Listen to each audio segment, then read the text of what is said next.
cadre de la préservation des acquis comme voulu par les présidents de la République, 2024 pour l'inspection générale de finances sera une année de renforcement de la lutte contre la corruption et les antivaleurs dans la gestion publique. Pour ce faire, ce service de contrôle supérieur a lancé 222 points de contrôle dans l'ensemble du territoire national. Cette énième vague de la patrouille financière s'annonce énorme.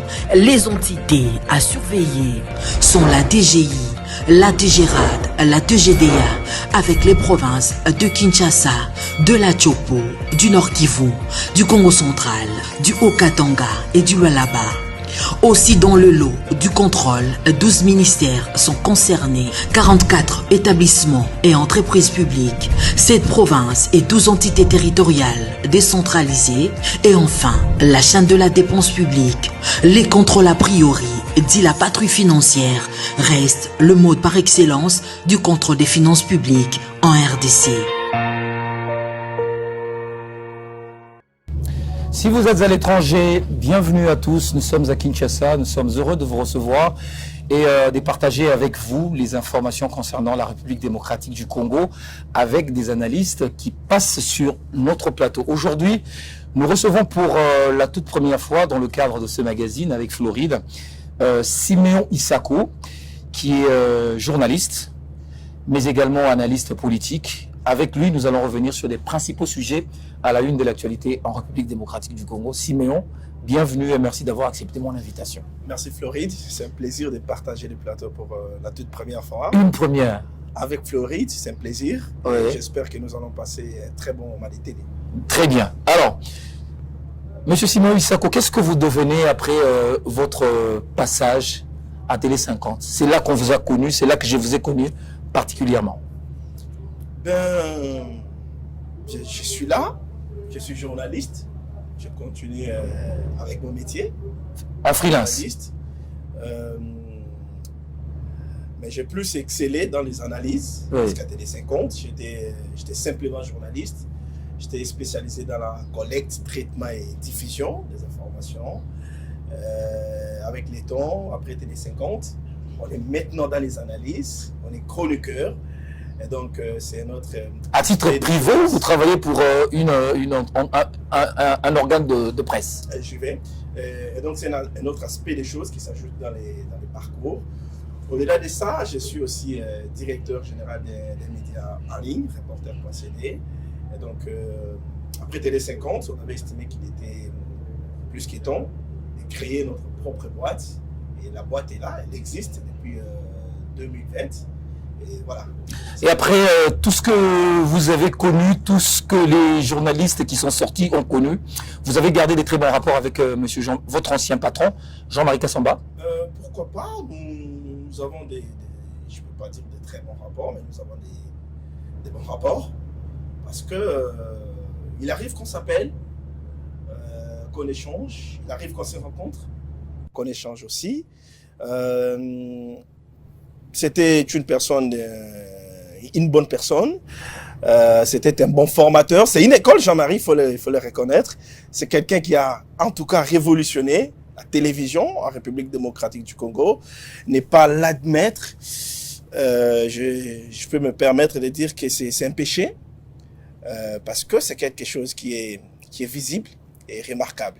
Et donc, nous gardons des bonnes relations, nous gardons des bons rapports. On peut s'appeler, il arrive qu'on s'appelle, il arrive qu'on se rencontre et qu'on échange. Tout va bien, en tout cas, de ce côté-là, il n'y a pas de microbes. Ok, est-ce qu'on peut aujourd'hui dire aussi que Simon Issako est le fruit de la formation de Jean-Marie Kassamba? À 50%, oui. 50%. Donc, il a participé également à ce que vous êtes devenu aujourd'hui. Je disais tout à l'heure qu'il était informateur. Oui. Je disais aussi qu'il était une école. Ça veut dire qu'il n'est pas le reconnaître. Ne pas reconnaître que Kassamba a révolutionné la télévision en République démocratique du Congo. Je faisais savoir que c'était un péché. Très bien. Et pourtant, je suis passé, alors que je suis passé par son école, et donc, il est évident que je reconnaisse que ce que je suis aujourd'hui, il a contribué à 50%. D'accord. Alors, on va parler de légèrement également de la presse. Est-ce que Aujourd'hui, au Congo, il y a une tendance. Quand on est journaliste, soit on est journaliste pour le pouvoir, soit on est journaliste pour l'opposition. Vous vous situez où, vous, à titre personnel? Tendance, il faut savoir que partout à travers le monde, il n'y a pas une presse neutre. Même en Europe? Il n'y a pas une presse neutre. Partout. Il y a toujours des tendances. Mais Il y a ici, toujours des tendances. au Congo, les tendances sont très prononcées. On sait voir Non, c'est journaliste partout, kabbyliste, c'est partout. journaliste Moïse Katumbi. C'est partout. Si vous allez aux États-Unis d'Amérique, vous verrez qu'il y en a qui soutiennent Trump et il y en a qui ne les soutiennent pas. Et vous soutenez qui? Bien évidemment, de par leur éditorial. Leur ligne éditoriale. Voilà. Vous soutenez qui? Alors moi, je suis de ceux qui soutiennent les institutions. Vous soutenez Joseph Kabila? Vous soutenez... J'ai dit, je suis de ceux qui soutiennent les institutions. Il faut dire que je soutiens Tshisekedi. Non, je parle des institutions du pays. C'est quoi la différence? Et aujourd'hui, Oui, la première institution du pays, c'est Tshisekedi, Félix Tshisekedi. le président. Et donc, je ne peux pas m'empêcher de dire que je suis de ceux-là qui soutiennent Félix Tshisekedi. C'est pas une C'est pas un honte. péché. C'est pas une honte de le dire. En quoi? En quoi c'est une On dit honte? que c'est pas professionnel de le dire. En quoi c'est... Ben, si, dans mes opinions éditoriales, je réfléchis pour démontrer que Tshisekedi fait bien. Je réfléchis pour démontrer que Tshisekedi est parmi les présidents qui sont venus changer la manière de faire en République démocratique du Congo et que je parviens à les démontrer et ça convainc. Est-ce un péché de les soutenir? Voilà. C'est pas un péché. Alors, aujourd'hui, puisque vous aviez dit que vous soutenez les institutions de la République, vous l'aviez dit, mais est-ce qu'aujourd'hui, je peux vous poser une question de savoir qu'est-ce qui vous pousse personnellement à soutenir Tshisekedi? La volonté et son engagement de changer les choses. La volonté. Il est différent de ses prédécesseurs dans sa manière de faire. En quoi Joseph Kabila ou en quoi Félix Tshisekedi est différent de son prédécesseur? Le patriotisme, le nationalisme. Joseph Kabila aussi l'était? Ben, s'il était, il n'aurait pas pris les armes aujourd'hui. Mais Joseph Kabila n'a pas pris les armes. Il a pris les armes. Il faut nous le démontrer. Il est à Goma. Être à Goma, ça veut dire prendre des armes. C'est lui le parrain de la FCM 23. Il a coalisé avec les Rwandais pour tuer les Congolais, piller les minerais de la RDC. Et enfin, déstabiliser les régimes légalement établis. Mais si c'était le cas, mais pourquoi tout Donc, il n'a jamais été patriote. Mais si c'est... Durant ses 18 ans de règne, il nous a dupés. Il n'a jamais été nationaliste. Mais si c'est le cas, pourquoi toutes ces couches de la population, dans le Nord Kivu, viennent vers lui pour échanger? Ils n'ont pas de choix. Ils sont sous emprise. Ils n'ont pas de choix. Ils le font par contrainte? Ils sont dans des zones occupées. Occupées par l'armée rwandaise, occupées par l'AFC M23, dirigée par Joseph Kabila. Et si c'est lui qui a le fouet t'invite, toi tu es sans moyen de défense, tu ne peux que répondre à son invitation. Je n'ai Par vu... crainte d'être fouetté. Je n'ai vu aucune institution, aucun groupement, aucune classe politique, sociale, les ONG invités à avoir une pression, une contrainte pour aller voir Joseph Kabila.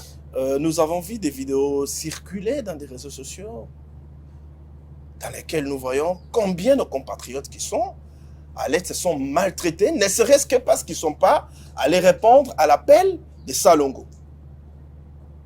Ça veut dire que là-bas, ils sont sous occupation.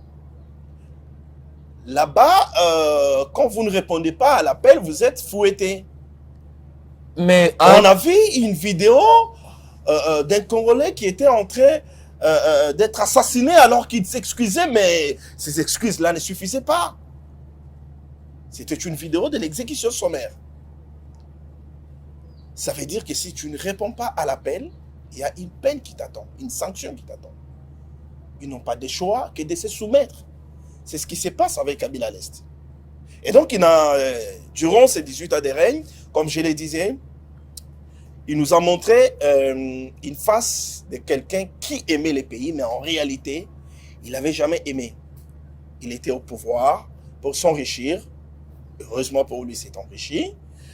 Il s'est métamorphosé, il est parti et aujourd'hui, il fait la guerre aux Congolais qui lui ont tout donné, à ce pays qui lui a tout donné. Parce que je ne m'imagine pas un seul instant un opposant à Joseph Kabila lui faire la guerre à cause de la mauvaise gouvernance. Non, je n'ai pas vu un seul opposant de Kabila lui faire la guerre parce qu'il avait mal dirigé.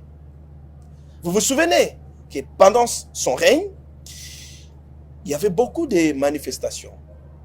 Les opposants étaient dans des rues presque tout le temps. Vous vous souvenez les manifestations avec les CNC. Mais en aucune fois, un seul opposant n'a pris les armes, n'est allé à l'Est contre Joseph Kabila parce qu'il dirigeait mal, non. Parce qu'on avait décrié la mauvaise gouvernance, non. On a laissé les temps couler jusqu'à ce qu'il y ait eu des élections démocratiques, jusqu'à ce qu'on a, pour la première fois dans notre pays, obtenu l'alternance pacifique. Mais rien ne justifie aujourd'hui que Kabila prenne les armes parce que, soi-disant, qu'il y a une mauvaise gouvernance. Rien et alors rien. Cette thèse ne tient pas debout à ces jours. Et donc, cela prouve qu'il n'a jamais été patriote, il n'a jamais aimé les Congo. Alors, c'est cela la différence entre Joseph Kabila et Félix Tshisekedi. Ok. Parce que Tshisekedi, en tant que chef de l'État, pouvait se décider pour dire que, ben, écoutez, là, c'est un ancien président qui attaque les pays, vous bombardez. Nous avons les moyens de le faire. Bombarder ces zones-là, tuer les rebelles et nous récupérons les zones occupées. Mais par amour de ses compatriotes, par amour du pays, il a dit non, non, non, non, non, non. Partout où il fallait faire des replis stratégiques.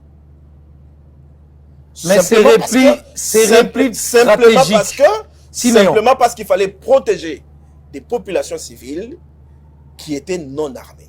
Est-ce que ces replis stratégiques, ce n'est pas dû au fait que l'armée n'a pas assez de moyens logistiques pour pouvoir faire affront face aux rebelles? Ou c'est parce que on avait peur de tuer les civils? Parce que visiblement, il y a des témoignages qui montrent que l'armée n'avait pas suffisamment des moyens logistiques. Il y a deux aspects des choses à soulever dans tout ce qu'il y a eu dans des replis stratégiques de consort. D'abord, le premier aspect, c'est celui de la traîtrise. Il y a eu la traîtrise. Il y a eu des officiers qui se sont compromis. Ça, tous nous le savons. Lorsque déjà il y a des officiers qui se compromettent, ça veut dire qu'ils vendent les plans de guerre. Mais ils se compromettent pourquoi? Parce qu'ils estimaient qu'il fallait que Kabila revienne au pouvoir. Non. Ouais. Nous avons écouté le gouverneur militaire de l'Ituri parler de la réalité de certains militaires au front. L'argent n'arrive pas. Je parlais de deux aspects. Je parlais de deux aspects. J'en suis conscient. Allez-y. Ça veut dire qu'il y a un problème aussi de gouvernance. Le deuxième aspect, oui. Il y a l'aspect, je peux parler de l'entretien de ces militaires qui sont en front. Est-ce qu'ils sont bien pris en charge? Non. Je ne peux pas dire non, mais je peux aussi dire non.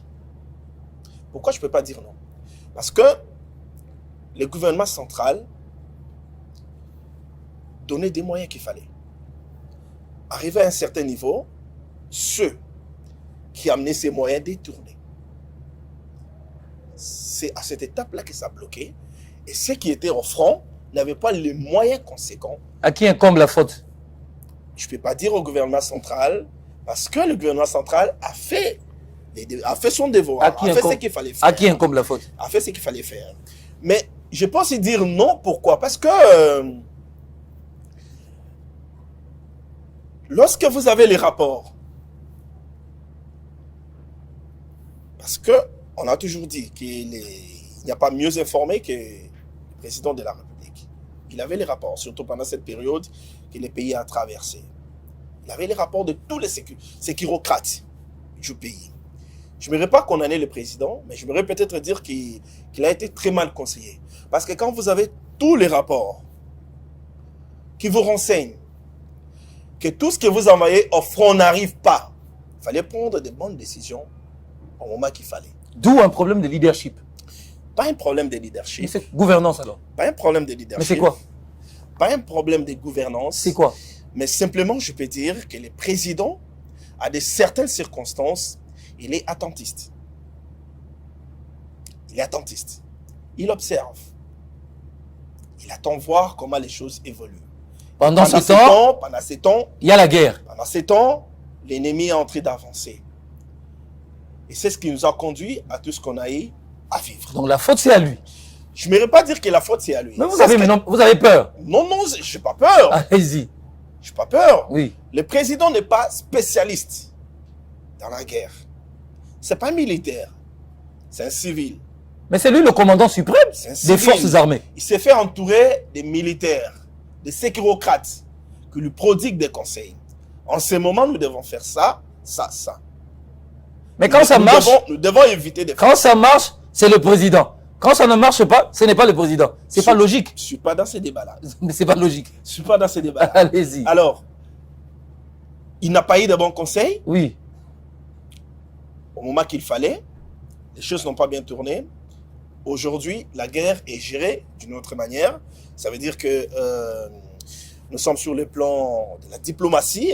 Visiblement, c'est en train de bien avancer. Nous donnons beaucoup plus de chances à ça parce que le 27, il y aura la signature de l'accord entre la RDC et le Rwanda. Ça pourra quand même donner une lueur d'espoir parce que ça sera pratiquement la fin. Donc, vous comptez sur autrui. C'est ça. Attendez, je vais d'abord revenir. On ne compte pas sur autrui. D'accord, je reviens. La diplomatie n'est pas comptée sur autrui. Tous les pays du monde évoluent. Dans la diplomatie.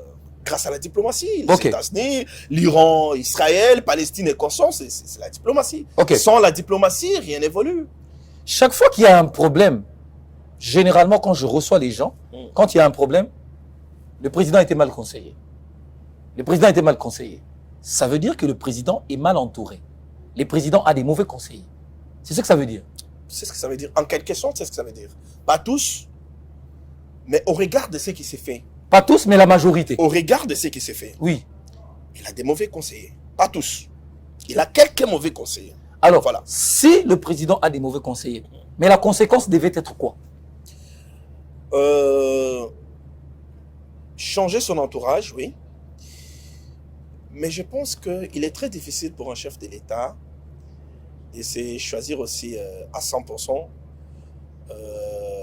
des bons conseillers. Comment ça? Ouais. Parce qu'il n'est pas Dieu. Lorsque vous choisissez quelqu'un pour qu'il travaille avec vous, vous comptez sur son expérience. Vous comptez sur sa manière de faire. Je connais Floride. Je connais sa sagesse, son intelligence. Aujourd'hui, je suis chef de l'État, je prends Floride, il est à mes côtés, mais 5 mois, 6 mois plus tard, Floride change. Est-ce que c'est de ma faute? Mais quand ça ne marche pas, on change automatiquement. Heureusement qu'il venait de changer son cabinet.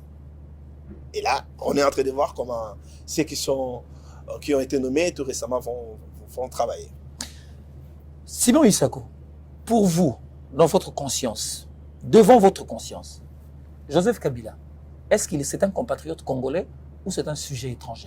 C'est un débat révolu. C'est un débat révolu. Révolu. Vous dites que c'est un débat... Attendez. Kabila nous a dirigé... Vous dites que c'est un débat révolu. Mais il y a quelques jours, le vice-premier ministre, Jean-Pierre Bemba, n'a pas dit que c'était un débat révolu. Ben, c'est son opinion. En ce qui me concerne, que vous ne partagez pas. En ce qui me concerne, je dis que c'est un débat révolu. Pourquoi c'est un débat révolu? Parce que Kabila nous a dirigés pendant 18 ans. Il nous a dirigés pendant 18 ans. Ça veut dire que même s'il n'était pas congolais, par le simple fait qu'il nous a dirigés pendant 18 ans, il est devenu congolais. Donc Kabila... ça c'est un débat révolu. Donc Kabila est congolais. Kabila est congolais. C'est un débat révolu. Mais vous n'avez pas condamné Bemba avec les propos qu'il a C'est son tenus. opinion. Nous sommes en démocratie, c'est son opinion. Mais ce sont des propos qui divisent, non, à votre avis? Est-ce que ce ne sont pas des propos qui divisent aujourd'hui la classe congolaise, la classe politique congolaise, alors qu'en ce moment où le pays est déchiré, Qu'est-ce que ça retranche qu'on dise de Kabila qui n'est pas congolais? Rien. Il est là en train de mener calmement sa guerre. Il mène la guerre calmement. Qu'on dise qu'il est congolais, qu'il n'est pas congolais, ça ne change rien dans ses opinions. Dans sa manière de faire, dans ses convictions, ça ne change rien. Il est au front. Alors, quel est quand même votre point de vue sur la gouvernance Tshisekedi après un premier mandat dont le président a quand même reconnu lors de la prestation de serment qu'il y avait eu des problèmes? Est-ce qu'aujourd'hui, vous, à titre particulier, êtes-vous satisfait de la manière dont Félix Tshisekedi gouverne le Congo?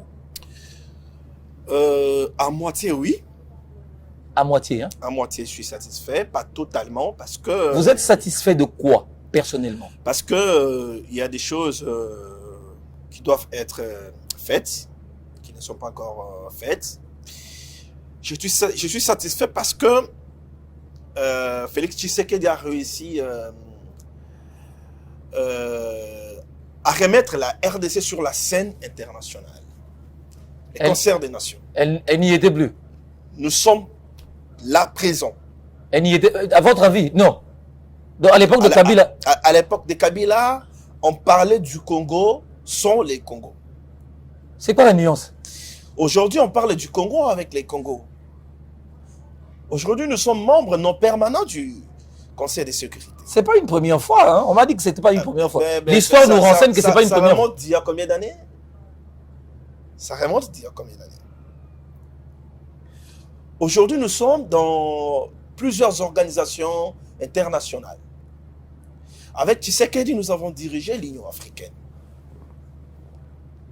Et donc, au niveau régional, au niveau international, on est présent. On parle de nous lorsque nous sommes là. Au niveau national, Félix Tshisekedi a eu à faciliter beaucoup de choses. À l'avantage des Congolais, bien évidemment. Aujourd'hui, il y a la gratuité de l'enseignement des bases. Il faut, au passage, soulever que c'est un sujet qui divise les régimes et la 5 ans. Aujourd'hui, il y a la couverture santé universelle. Qui boite, hein? Ben oui, comme toute réforme. Qui boite? Comme toute réforme, c'est normal. Faut payer.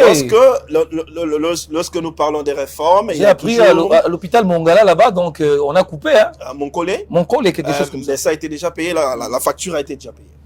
Mais il ne faut pas attendre que les décisions soient prises. Les réformes, quand on parle des réformes, au début, c'est toujours difficile. Au fil des temps, ça s'améliore. La maternité gratuite.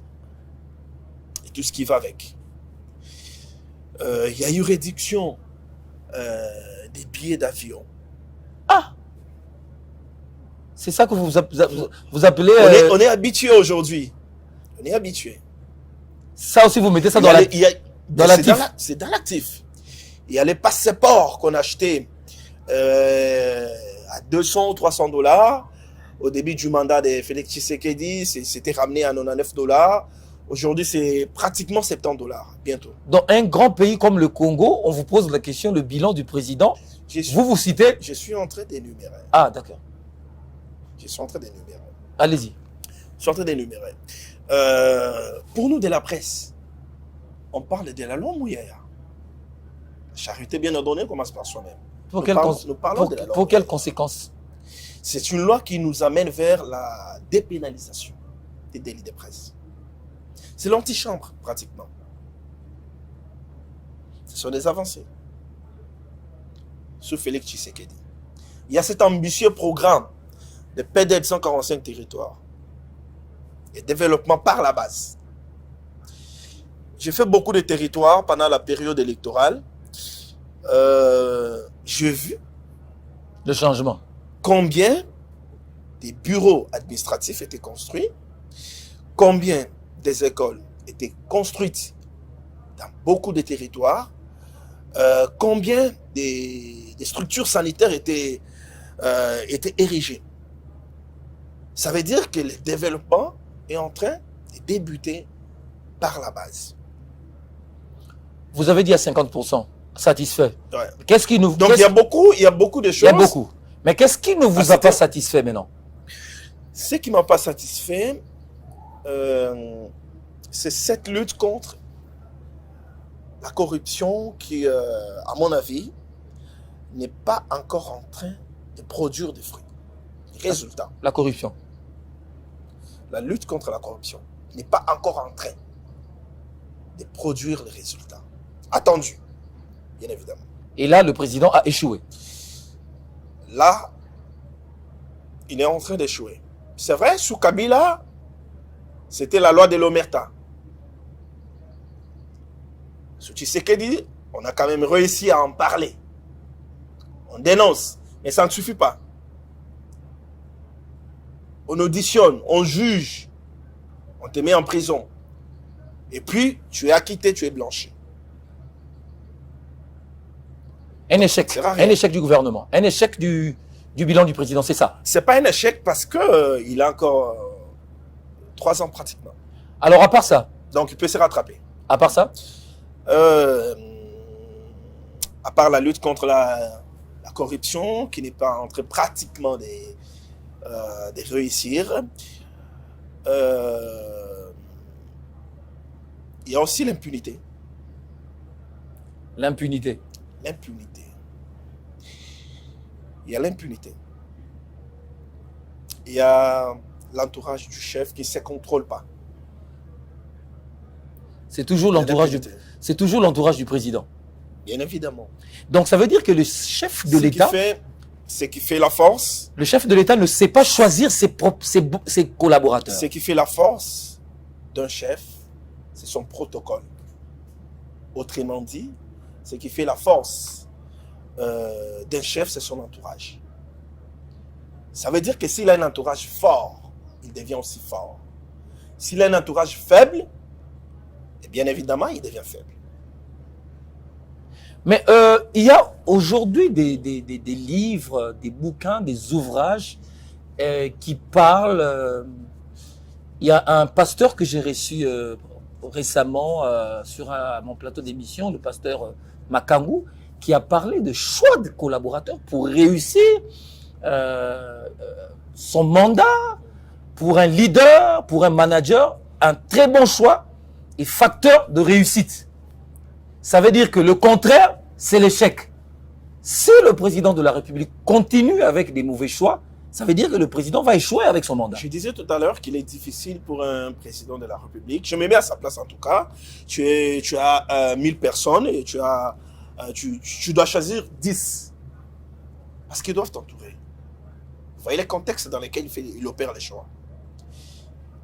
Après que tu as choisi les 10, une année plus tard, en tout cas, tu constates qu'il y a 5 ou 6 de ces 10 qui sont en train de décevoir. Et pourtant, dans le passé, ce n'est pas comme ça qu'ils étaient. En fait, c'est le contexte dans lequel tu sais qu'ils se retrouvent. C'est cela sa plus grande difficulté. Monsieur Simon Isako, est-ce que Madame Judith Suminwa vous convainc? Je pense que elle est parmi les premiers ministres qui sont en train de se distinguer.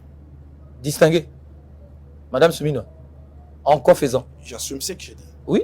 Maintenant, donnez-nous des arguments. J'assume ce que j'ai dit. Allez-y.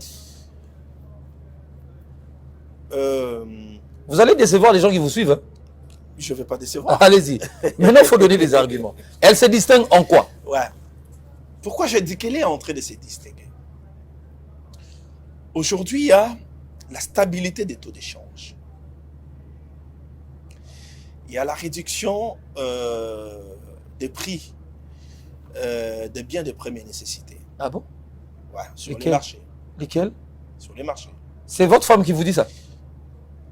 Mais on est tous parents. Oui. On est tous parents. Ça nous arrive de discuter avec nos femmes. Donc, c'est que j'ai dit, tu peux Ça veut dire que la petite manne, financière que vous donnez chaque matin a été sensiblement réduite parce que vous avez senti que les biens sur le marché, les prix sur le marché ont baissé. Bien évidemment. Il y a la fixation du SMIC établie à 14 500 francs congolais. C'était à combien? C'était, qu'est-ce que je dis, réajustement. Oui. On a réajusté. Maintenant, c'est à 21 500. Avant, c'était en décembre. En fait, il y a beaucoup de choses. Tout récemment, j'étais à Colosie. J'ai vu comment la ville s'est métamorphosée. Les mines, là-bas, c'est normal. Ouais. Les mines. Il faut qu'il y ait il faut qu'il y ait une coordination. Oui. Efficace, perspicace. Mais maintenant, tout ce que moi... Oui. Pour que nous puissions parvenir à ces résultats-là. On ne parle pas seulement des Djoulala, des Colosi, non. Si tu vas au Kasaï oriental, tu verras que la ville est pratiquement en chantier. Vous parlez de l'aéroport? Ben, il y a l'aéroport et les autres infrastructures routières. Il y a la route principale. C'est quelque comment part, on dit, Kalamambouji. Oui. Les travaux sont pratiquement avancés. Si tu vas au Kasaï, la ville est en chantier. Kasaï, je parle de Chikapa. Kananga, même chose. Ici à Kinshasa, c'est vrai, nous décrions l'état des délabrements des routes, mais tu vas observer quand même qu'il y a des routes qui sont en construction, par-ci, par-là, et le gouvernement a éjecté, il n'y a pas longtemps, plus de 40 millions pour que les routes soient construites. Et ça, il faut mettre ça sur le compte de maman Judith. C'est la coordination de l'action du gouvernement. S'il n'y a pas quelqu'un qui coordonne avec perspicacité et efficacité, eh bien, ça sera l'échec. Nous l'avons vécu sous Ilunga Ilunkamba, je suis désolé de parler de lui. Parce qu'il n'y avait pas une coordination efficace, perspicace, une coordination proactive, et les résultats, c'était l'échec. Mais lorsqu'elle coordonne l'action du gouvernement avec efficacité, il faut admettre qu'elle est efficace et qu'elle travaille bien. Et donc, il y a beaucoup de choses qui entrent dans son actif. Alors, on ne va pas peut-être les citer toutes ici. Voilà. Mais à votre avis, puisque aujourd'hui vous soutenez l'institution présidente de la République, à votre avis, qu'est-ce qu'il faut faire pour que dans la famille politique du président de la République, l'UDPS, qui est un parti historique, connu, et aujourd'hui un parti présidentiel, qui ait du calme? Comment dans la famille politique du président de la République, il y a deux secrétaires généraux qui se réclament être le principal, le choisi? Je ne comprends pas. Bon, d'abord, il faut rappeler que l'UDPS, c'est un parti qui évolue toujours dans des contestations. Ça a débuté depuis l'existence même de ces partis avec le feu Etienne Tshisekedi de Mulumba. Et donc, on est habitué avec ces genres de disputes. Mais un parti ne fonctionne pas comme ça, c'est du désordre. l'UDPS, ben, c'est leur manière de fonctionner, mais je regrette seulement oui. Que l'actuel désordre ait conduit même au décès d'un haut cadre de ces partis. Je vais parler des Kabasele. Il y en a qui disent que sa mort n'est pas liée au fait qu'il y a eu des désordres dans les partis. C'est lié à un conflit foncier. Il y en a aussi qui disent que c'est lié au fait qu'il y a des désordres dans les partis. Mais bref. Comment mettre de l'ordre? Oui. Bref, la personne à condamner dans cette affaire, de mon point de vue, c'est Félix Tshisekedi. Pourquoi? Parce qu'il n'a pas su gérer les conflits. Il n'a pas su trancher.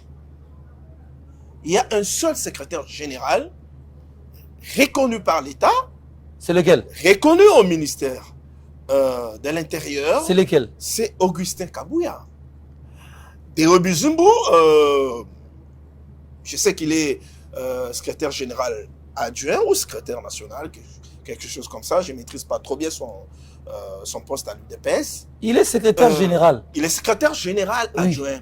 Non, il se dit secrétaire général. Bon, il se dit secrétaire général. Oui, et derrière lui, il y a des gens. J'ai dit qu'il se dit secrétaire général. Ça veut dire qu'il n'est pas secrétaire général reconnu, et par les partis et par l'État. Il y a un seul reconnu par les partis et par l'État, c'est Augustin Kabouya. Et donc, comme je le disais, c'est Félix Tshisekedi qui est la seule personne à mettre de l'ordre, habilitée à mettre de l'ordre, à siffler la fin du désordre. Mais on dit Dans quand son vous parti. n'êtes pas fidèle dans les petites choses, c'est difficile de l'être dans les grandes choses. Est-ce que les problèmes aussi de gouvernance au pays, c'est pas à l'image de ce qu'est le parti UDPS? Non, je vous ai dit tout à l'heure Oui. que l'UDPS, c'est un parti généralement qui, depuis son existence, Les gens ne s'entendent pas. n'évolue que comme ça. Mais ils ont ramené ça jusque dans les affaires de N'évolue que l'État. comme ça. Ben, à ramener ça dans les affaires de l'État, ça c'est toi qui l'as dit, il n'y a pas du désordre dans les affaires de l'État, parce que au sommet de l'État, il n'y a qu'un seul chef de l'État, c'est lui qui dirige, il n'y a pas en tout cas du désordre. Tu ne vois pas comment l'UDPS a ramené du désordre dans les affaires de l'État. Là, c'est les affaires internes de l'UDPS. Tout ce que nous demandons au président Tshisekedi, c'est de siffler quand même la fin de ce désordre qui en tout cas, qui a beaucoup traîné et qui donne pas quand même bonne image de ce parti présidentiel, cette machine à mobilisation, parce que faudra pas oublier, et tu sais qu'il ne devrait pas perdre de vue. Lorsqu'il est affaibli à partir de son parti, ça veut dire que même lorsqu'il faudra mobiliser un jour les Congolais en sa faveur, ça sera difficile. Mobiliser à quelle occasion? Ça sera difficile. Aujourd'hui, nous faisons face à une agression. Oui. L'agression rwandaise. Oui. Il y a un front populaire qui a été lancé par la première ministre, Judith Suminho. Les tons, au fil des temps, lorsqu'il faudra donner un mot d'ordre à la population pour s'élever contre cette guerre, ça doit débuter aussi par son propre parti. Lorsqu'il n'y a pas de l'unité dans son parti, ça va l'affaiblir aussi. Dans le passé, l'UDPS, c'était une machine à mobilisation. Mais actuellement, essayez de lancer un mot d'ordre à l'UDPS pour organiser, par exemple, une manifestation de soutien à Félix Tshisekedi. Combien vont répondre à l'appel? Combien répondront à l'appel? Et donc, sa machine à mobilisation s'est aussi affaiblie. Et c'est là à cause du fait qu'il ne vient pas mettre de l'ordre. C'est cela. Et donc, il doit aussi avoir un regard tourné à l'UDPS pour qu'il puisse être vraiment en sécurité du point de vue mobilisation. Une question, parce que vous êtes journaliste. Est-ce que vous avez confiance aux évêques de la Cinco, vous, à titre personnel? Vous faites confiance en eux et vous faites aussi confiance à leur approche dans la dynamique d'un pacte social? Au regard des informations à ma possession, en tant que journaliste, je peux les dire sans hypocrisie. Je n'ai pas confiance aux évêques de la Cinco. Mais ce sont les évêques qui ont aidé l'UDPS pendant l'opposition. Ils n'ont pas aidé l'UDPS. Vous voulez que je vous rappelle les faits? Ils n'ont pas aidé l'UDPS. Jean-Marc Abounde disait, Église 50, Bisso 50, ils l'ont aidé. Je vais aussi vous rappeler les faits. Allez-y. Ils n'ont pas aidé l'UDPS. Ils ont aidé qui? Ils ont aidé la population congolaise à lutter contre la dictature. Aux côtés de l'UDPS. S'il vous plaît. Aux côtés de S'il vous l'UDPS. plaît. De M. Kabila. Ils ont aidé les Congolais à barrer la route à Joseph Kabila qui avait un plan de glissement. En ce moment-là, Parce que ce moment-là, vous les aimiez. je venais de démontrer tout à l'heure que Oui. l'UDPS, c'est une machine à mobilisation. Il fallait que les évêques se servent de l'UDPS, qui est une machine à mobilisation, pour pouvoir barrer la route à Mais Joseph le Kabila. pays n'appartient pas qu'à l'UDPS. Pourquoi, s'il vous plaît, Pourquoi se servir de l'UDPS? j'ai dit que l'UDPS, c'est une machine à mobilisation. Vous n'allez pas me contredire. C'est pas la seule machine. Quel est ce parti aujourd'hui qui peut mobiliser, bien qu'affaibli? Autant que l'UDPS. Bien qu'affaibli. Le Quel est ce PPRD. parti aujourd'hui? Le PPRD. Combien de fois le PPRD a mobilisé dans ce pays? Attendez. Attendez. Et donc, à l'époque, les évêques se servaient de la mobilisation de l'UDPS pour barrer la route au plan. Vous savez combien de catholiques il y a dans ce pays? Qui sortent dans la rue? Combien? Il y en a beaucoup. Et qui sont aussi bien évidemment dans l'UDPS. Pourquoi vous ne croyez pas aux évêques? Parce qu'ils ne sont pas sincères dans leur démarche. Les évêques? Ils ne sont pas sincères. Les hommes de Dieu? Ils ne sont pas sincères. Qu'est-ce que vous fait dire ça? Ils ne sont pas sincères. Qu'est-ce qui vous fait dire ça? Je crois que j'ai été parmi ces premiers journalistes à révéler que les évêques s'étaient rencontrés avec Moïse Katumbi et Joseph Kabila avant même de rencontrer le président Tshisekedi ici à Kinshasa. Il y a un mal pour ça? Laissez-moi évoluer. Oui. Pour, avant qu'ils rendent public leur pacte, leur projet, pacte social et machin. En définitive, c'est quoi l'idée de ce pacte social? Oui. C'est de mettre à genoux Tshisekedi. Ah bon? Tshisekedi? Mettre à genoux Tshisekedi. Tshisekedi a un mandat qui doit se terminer en 2028, non? S'il vous plaît. Les évêques veulent mettre Tshisekedi. C'est de mettre à genoux Tshisekedi. Oui. Parce que c'est cela qui est contenu dans leur document, pacte social. Il faut qu'il y ait un dialogue qui puisse nous conduire à la formule 1+4, comme ça a été le cas à Sun City. Ça, c'est les prêtres. Ça veut dire qu'il faut dépouiller Tshisekedi de son pouvoir. Ça, c'est les prêtres. C'est les prêtres. Donc, c'est pourquoi il n'est pas accepté au sein de l'UDPS. Les prêtres en coalition avec Moïse Katumbi et Joseph Kabila, qui, malheureusement, aujourd'hui, est les parrains de l'AFC M23. D'accord. Les évêques catholiques aujourd'hui, On va finir. qui décrivent la gestion de Félix Tshisekedi, ne sont pas à mesure de dénoncer ce que Kabila fait à l'Est. Ils ne sont pas en mesure de dire tout haut, Donc, il y a la duplicité. de décrire tout haut le fait que Kabila a pris les armes pour tuer ses propres compatriotes. D'accord. Comment voulez-vous qu'on croie en la sincérité de ces hommes de Dieu? On va finir. Dernière question. À l'allure où vont les choses, est-ce qu'en 2018, 2028, il y aura élection? Vous y croyez encore? Je ne travaille pas à la CENI, je ne suis pas le président de la CENI, mais je ne crois pas trop qu'il y aura élection en 2028. En tant qu'analyste, je ne crois pas qu'il y aura élection en 2028. Quels sont les faits qui vous font dire ça? Très rapidement. Vous savez, l'expérience prouve que dans notre pays, lorsqu'il y a dialogue, on finit toujours par partage du gâteau. On partage les gâteaux. Et lorsqu'on partage les gâteaux, ceux qui n'étaient pas dans les affaires veulent toujours prendre du temps matériel pour pouvoir se refaire la santé financière. Ils vont suffisamment demander ce temps. Aujourd'hui, nous sommes en 2025, ça veut dire à 3 ans pratiquement des élections. Les temps pour nous d'organiser les choses, pour qu'il y ait ce dialogue, donc, les temps pour les politiciens, nous les accompagnons parce que nous sommes journalistes, les temps pour eux d'organiser les choses, pour qu'il y ait dialogue, parce que nous savons tous que nous allons aboutir à ces dialogues. Les temps de mettre en place une nouvelle commission électorale nationale indépendante, parce que Kabila voudrait avoir ces gens là-bas, Tshisekedi voudrait avoir ces gens, Kamere voudrait avoir ces gens, Nanga voudrait avoir ces gens. C'est du temps perdu. Et ça peut nous amener jusqu'en 2027. À partir de 2027, on va commencer à réfléchir élection.